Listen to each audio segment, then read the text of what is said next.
Bonjour, c'est toujours pour nous un réel plaisir de nous retrouver sur cette plateforme de cœur à cœur avec vous. Et j'ose croire que vous en avez pris l'habitude.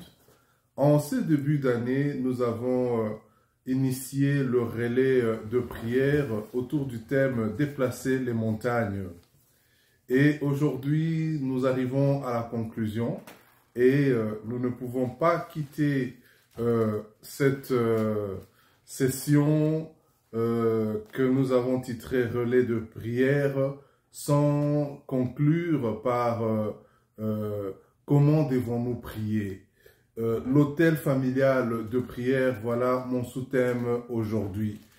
Comme nous avons parlé de famille, nous avons estimé qu'il était très important pour nous d'aboutir et de conclure que toutes les familles devraient intégrer un processus de prière régulier à la maison et de partage de la parole de Dieu. Et pourquoi cela? Nous allons tout de suite voir ça dans la parole de Dieu. Jésus lui-même se recueillait en prière et les disciples qui l'ont accompagné tout au long de son ministère l'ont suivi parce qu'ils l'ont vu prier. Ils lui ont demandé de les enseigner à prier, de leur montrer comment ils devraient prier. Et après, nous verrons la force de la prière et la puissance de la prière quand le Saint-Esprit, le Consolateur, viendra continuer l'œuvre de Jésus jusqu'à ce jour dans les actes des apôtres. Alors, quand nous allons dans Luc 11, de verset 1 au verset 4, nous lisons ceci. Jésus priait un jour dans un certain endroit. Quand il eut fini, un de ses disciples lui dit, « Seigneur, enseigne-nous à prier, tout comme Jean l'a enseigné à ses disciples. »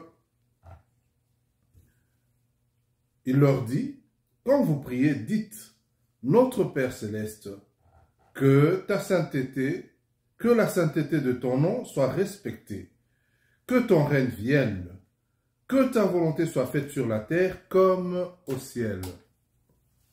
Donne-nous chaque jour notre pain quotidien, pardonne-nous nos péchés, car nous aussi, nous pardonnons à toute personne qui nous offense.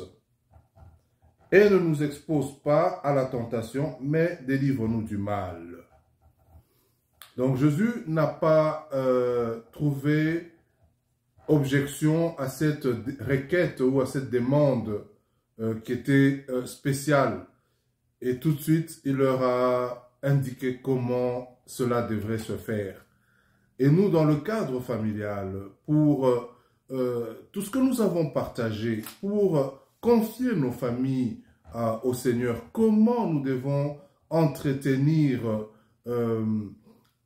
ce que Dieu a mis dans nos familles, comment nous devons surmonter certaines difficultés, comment nous devons combattre, eh bien, c'est dans la prière, en mettant en place un autel de prière ou un lieu dans la maison où nous nous rencontrons en famille pour prier et partager la parole de Dieu. Il y a aussi cet exemple de Jésus lui-même illustré dans Marc 1, verset 35. Vers le matin, pendant qu'il faisait encore très sombre, il se leva et sortit pour aller dans un lieu désert où il pria. Jésus avait une routine de prière. Acte 1, 14. Tous d'un commun accord persévéraient dans la prière. Tous d'un commun accord. Persévéraient dans la prière avec les femmes et Marie, mère de Jésus, et avec les frères de Jésus, donc la famille.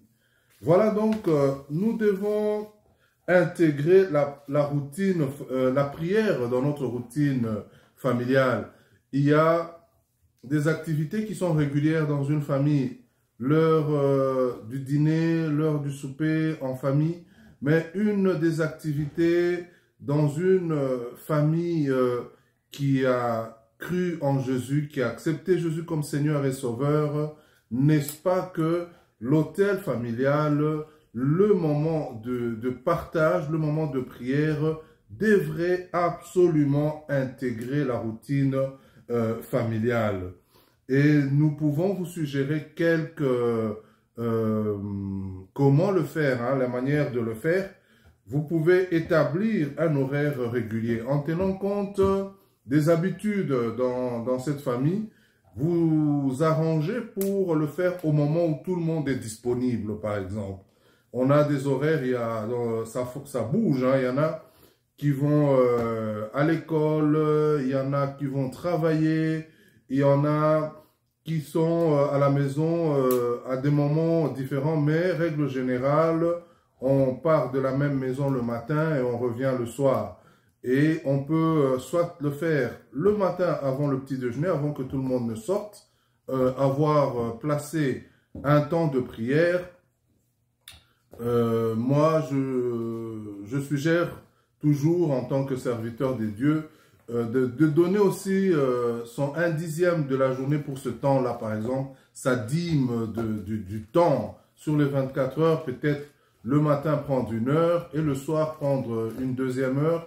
Ça peut, mais dépendamment, dans tous les cas, ce n'est pas le temps qui importe beaucoup, mais c'est la substance, le contenu de ce temps. Comment ce temps est consacré à Dieu. Ça peut même être un 30 minutes, mais un 30 minutes intense, un 30 minutes de louange, d'adoration, de remerciement et un 30 minutes d'approfondissement de la parole de Dieu avec un passage bien choisi, une méthode d'étude biblique.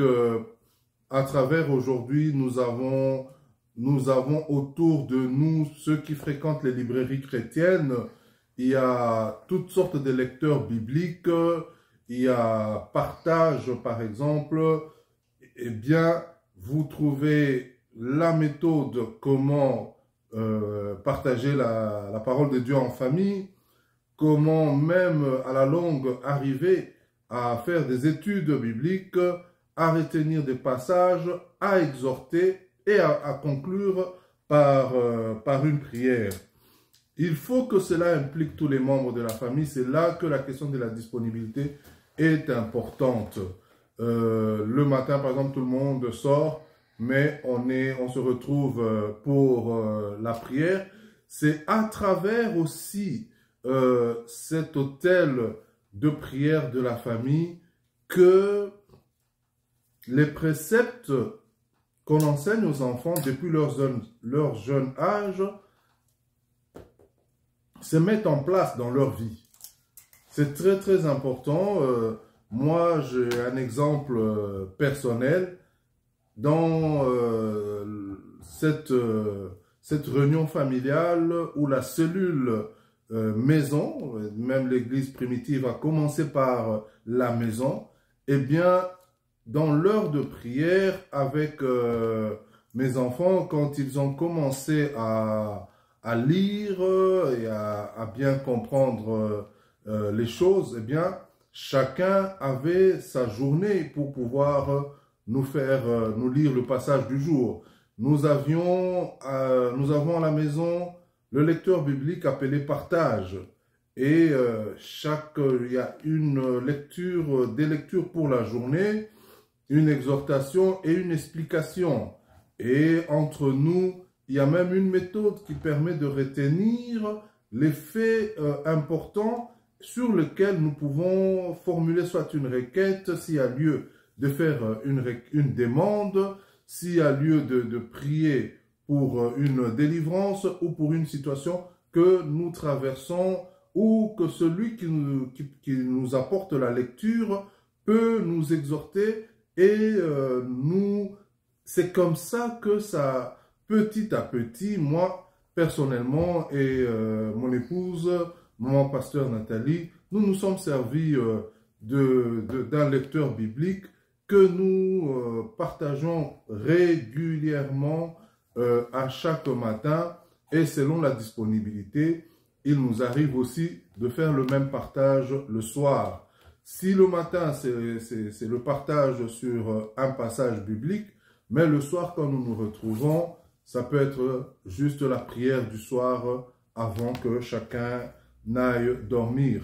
Et il est important d'impliquer chaque membre de la famille pour avoir son tour, soit de lecture ou son tour de conclure le moment de la prière.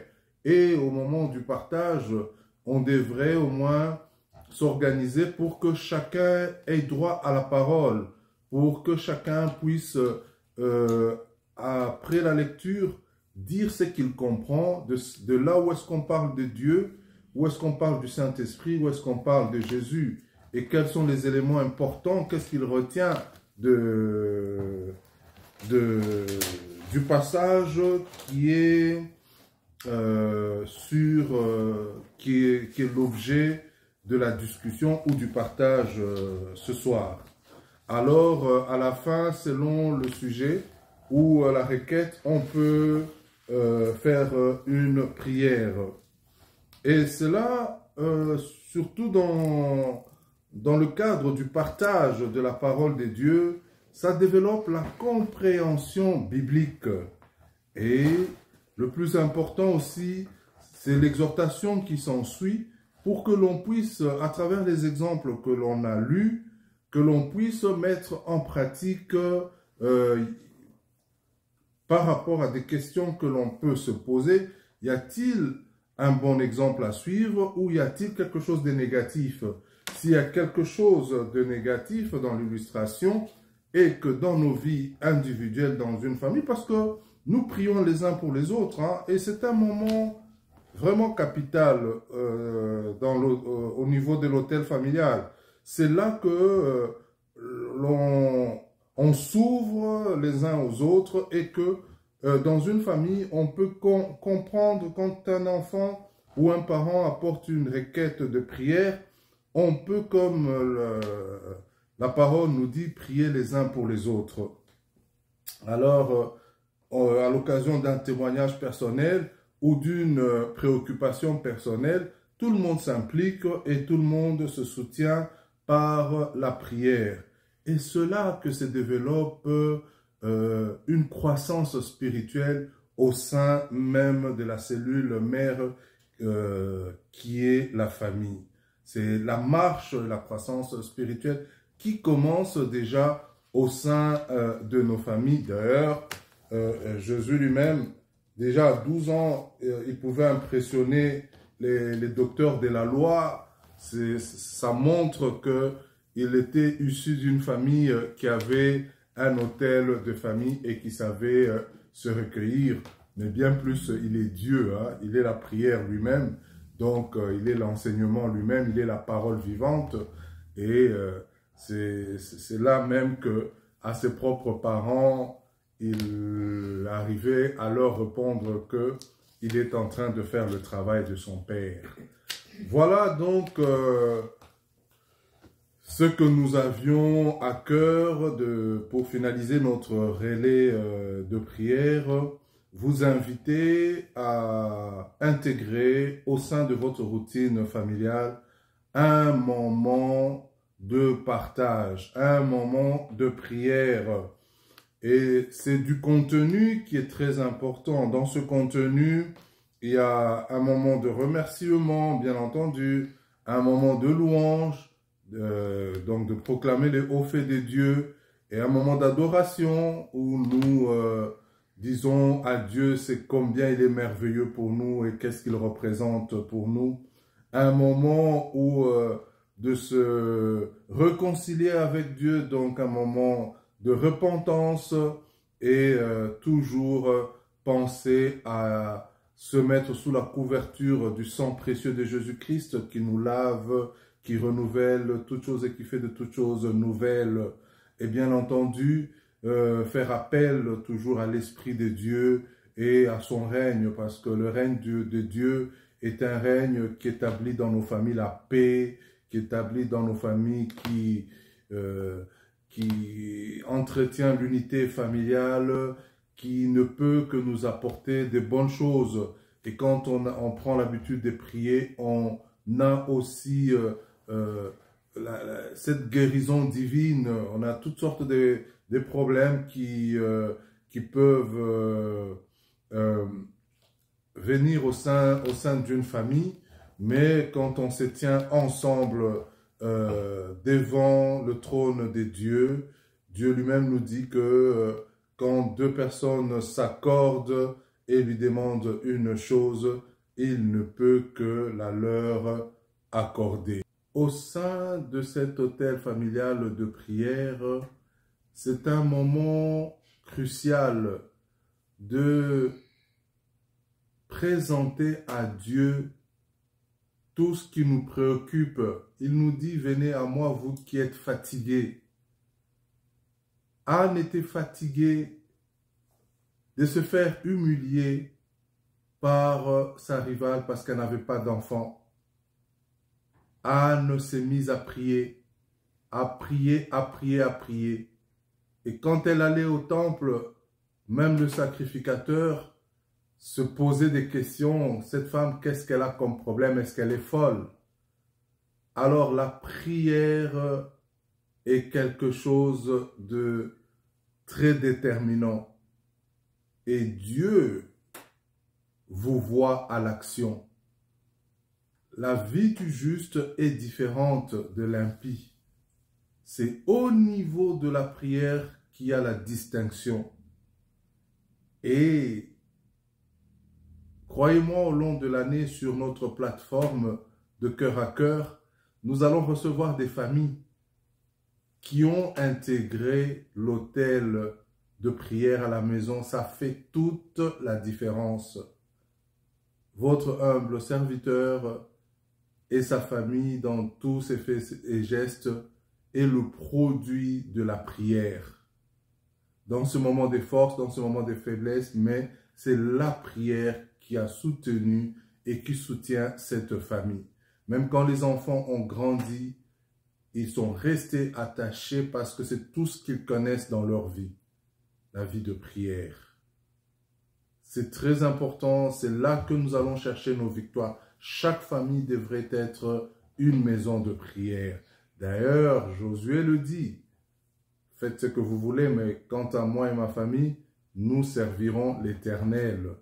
Ça se passe au niveau de la famille. Nous avons aussi un autre exemple d'Isaac et Rebecca, la prière au niveau du couple. Rebecca ne concevait pas, comme vous le savez. Elle est venue par des supplications demander à son époux de prier pour elle. Isaac lui répondra de façon un peu nonchalante, mais c'est pas moi qui donne les enfants. Mais à force d'insister, Isaac a fini par prier. Donc, quand Dieu illustre cela, la demande de Rebecca était, est-ce que Dieu ne pouvait pas donner un enfant à Rebecca? Il pouvait le donner quand il veut, comment il veut. Et dans son comment il veut, il fallait que ça passe par une vie de prière dans cette famille-là. Et elle avait raison d'insister auprès de son époux, de prier pour elle. Parce que quand l'époux a finalement prié pour elle, elle est arrivée à concevoir. La vie de prière est primordiale, déterminante, indispensable dans tous nos faits et gestes. Et dans une famille qui se confie à l'Éternel, les victoires et les miracles sont... Nous avons pris l'habitude de considérer tout comme un miracle. Même les petits faits et gestes. Car il n'y a rien que l'on peut obtenir par juste sa sagesse humaine. Mais tout se déroule de façon surnaturelle par miracle. Et la voie par laquelle nous obtenons toutes ces choses, pour la voie par laquelle Dieu réalise ses promesses, c'est à travers une vie de prière régulière et soutenue. La prière est un combat. Il peut y arriver, il arrive aussi très souvent que, à cause d'abord, quand on court, on n'arrête pas de courir. Aujourd'hui, c'est devenu dans le monde entier. Avant, on se disait que c'était quelque chose de spécial dans les sociétés occidentales.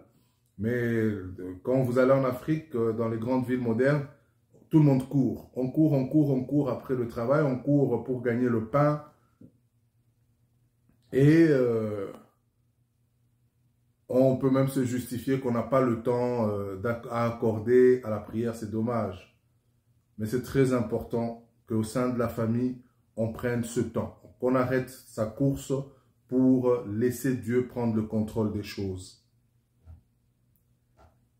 Et le résultat de tout cela, quand on a réellement une vie de prière, quel que soit, nous avons parlé de déplacer les montagnes. Les montagnes se déplacent de façon surnaturelle. Et là où il n'y avait pas d'eau, le Seigneur met de l'eau à cause de la prière, à cause du temps où on crie devant lui, à cause du temps où on pleure devant lui, à cause du temps où on danse pour les victoires, on célèbre les victoires, à cause du temps où on l'adore, on le magnifie, on le glorifie. L'Éternel, notre Dieu, le seul, unique, vrai Dieu, le véritable. Oh, alléluia. Que Dieu vous bénisse abondamment. Je crois que dans nos familles, si nous avions commencé à fléchir, à être un peu négligents pour le temps de prière ensemble, cette année 2024 sera une année de restauration, de repartir à nouveau, de nouveau, et car la gloire de la seconde maison sera plus grande que la gloire de la première maison. Rentrons aux fondamentaux, prenons le temps de prière en famille. C'est capital, c'est important, c'est là que nous allons avoir nos victoires. Prenons le temps de partager la parole de Dieu dans ce temps de l'autel, consacré à l'autel familial. C'est important, ça peut être après le souper, au moment où on fait avec les enfants peut-être des petites questions de rapport de comment était la journée, qu'est-ce que vous avez fait, qu'est-ce qui est... Et ci et ça, et puis un temps vraiment de partage de la prière, un temps, c'est pas obligatoire que ça soit si long, mais quand ça s'installe, eh bien, une bonne habitude pour prendre vraiment place. Il est dit que ça prend un temps, 21 jours, un mois, mais quand l'habitude s'est installée, elle s'est installée et ça devient une seconde nature. Si l'heure de la rencontre familiale pour la prière arrive, tout à fait cessante, vous sentez qu'il y a quelque chose que vous devez faire ensemble avec les autres membres de la famille. C'est aussi là l'occasion, surtout quand les enfants commencent à aller vers l'adolescence, il y a des enfants qui sont dans la maison, mais les parents ne savent même plus s'ils sont dans la maison ou pas. Alors, quel est le moment où vous pouvez vous rencontrer? Je crois que si l'hôtel familial est là pour ça, c'est aussi le temps d'échanger, le temps de mieux se connaître en tant que famille, en tant qu'enfant de Dieu. Alors, que l'année 2024 soit une année de renouvellement, que ce soit une année où les montagnes seront déplacées, que ce soit une année où si on avait un peu faibli et relâché la prière, que Dieu remette au sein de famille l'autel familial, le temps de prière en famille. Et telle est notre prière, telle est la prière de vos serviteurs à cœur, pasteur Nathalie Monica et moi-même, votre humble serviteur, Papi Samuel Cyril. Nous tenons à vous remercier encore d'avoir cheminé avec nous tout au long de ce relais de prière. Je pense que vous avez été bien servis, que vous avez été bien nourris et que nous commençons cette année 2024 avec vraiment tout ce que Dieu nous a offert, sa parole, et tout au long de l'année, nous avons déjà des thèmes que nous allons approfondir. Voilà. Alors, pour ceux qui n'avaient pas encore un hôtel de famille, ma prière est de vous inviter à mettre cela en place parce que c'est cela qui va vous permettre d'entretenir une vie de prière au sein de la famille, et c'est autour de cet autel du partage de la parole de Dieu que vous allez aller chercher toutes vos victoires en Jésus-Christ. Alors que Dieu vous bénisse abondamment.